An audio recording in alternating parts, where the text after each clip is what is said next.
Assalamualaikum warahmatullahi wabarakatuh. Perkenalkan, nama saya Amsyah Dwiranti dengan nomor NIM 182050094 dari semester 5. Program studinya yaitu Pendidikan Ekonomi, Fakultas Pendidikan di Universitas Pancasakti Bekasi. Baik, di sini dengan dosen pengampu saya yaitu Bapak Uza Sukmana SPD MPD selaku mata kuliahnya Ekonomi Pendidikan.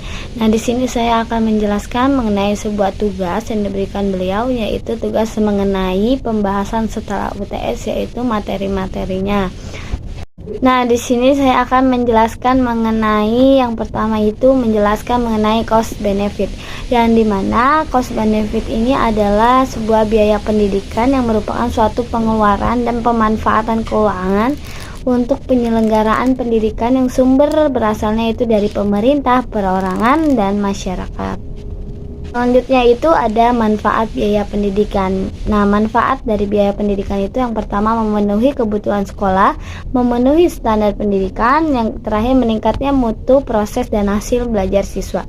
Nah, dalam pendidikan ini yang dimaksud pengukuran sebagaimana yang disampaikan oleh Chan Gelosi adalah proses pengumpulan data melalui sebuah pengamatan empiris, yang mana proses pengumpulan ini dilakukan untuk menaksir apa yang telah diperoleh siswa setelah mengikuti sebuah pelajaran selama waktu tertentu. Proses ini dapat dilakukan dengan mengamati sebuah kinerja mereka, yang mana mendengarkan apa yang mereka katakan serta mengumpulkan suatu informasi yang sesuai dengan tujuan melalui apa yang telah dilakukan siswa.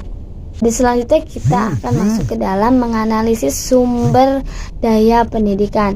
Nah, di sini menganalisis sumber daya pendidikan ini yang ada sebuah komponen sumber daya pendidikan, yang mana yaitu ada tujuan, subjek didik, dan yang ketiga yaitu pendidik. Nah, dalam sumber daya pendidikan ini tersebut dapat dikelompokkan sebagai dalam 6 aspek, yaitu atau manusia, siswa, guru, tenaga, dan unsur kependidikan lainnya. Nah, metode ini ada metode kurikulum, material yaitu sarana prasarana. Nah, money yaitu seperti dana, mekanik yaitu teknologi pendidikan, serta yaitu ada market atau pemasaran. Dalam menganalisis anggaran pendidikan adalah sebuah anggaran pendidikan ini adalah sebuah alokasi anggaran pada fungsi pendidikan yang dianggarkan melalui sebuah kementerian negara atau lembaga.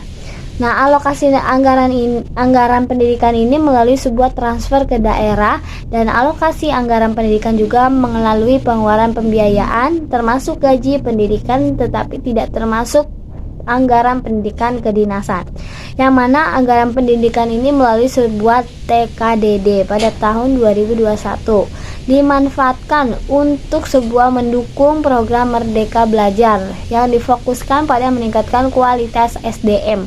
Nah, di sini ada sebuah model anggaran pendidikan. Yang pertama itu ada model dana bantuan murni atau flat grant model. Nah, yang kedua ada model landasan perencanaan, foundation plan model.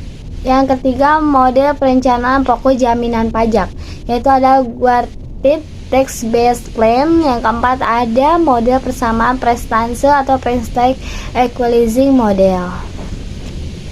Nah, selanjutnya di sini ada sebuah tema yaitu mengenai menghitung efisiensi pendidikan, yang dimana efisiensi ini ada sebuah efisiensi internal, yaitu adalah sebuah hubungan antar sistem keluaran dan masukan yang sesuai dengan yang diinginkan.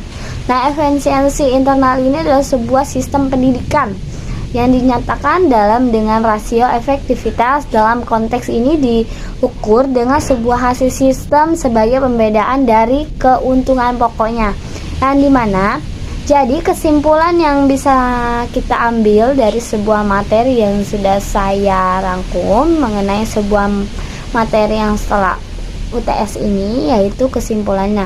Jadi dari berbagai pengertian di atas ini dapat disimpulkan bahwa sebuah biaya pendidikan ini adalah segala bentuk pengeluaran yang mana yang digunakan untuk menyelenggarakan sebuah proses pendidikan, di mana pengeluaran tersebut ini ditanggung oleh siswa, orang tua, masyarakat, serta pemerintah.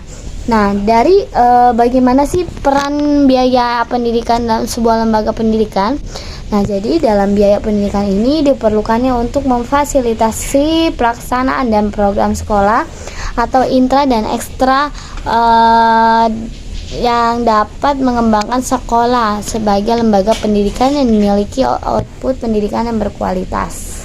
Baik, kurang lebihnya mohon maaf. Wassalamualaikum warahmatullahi wabarakatuh.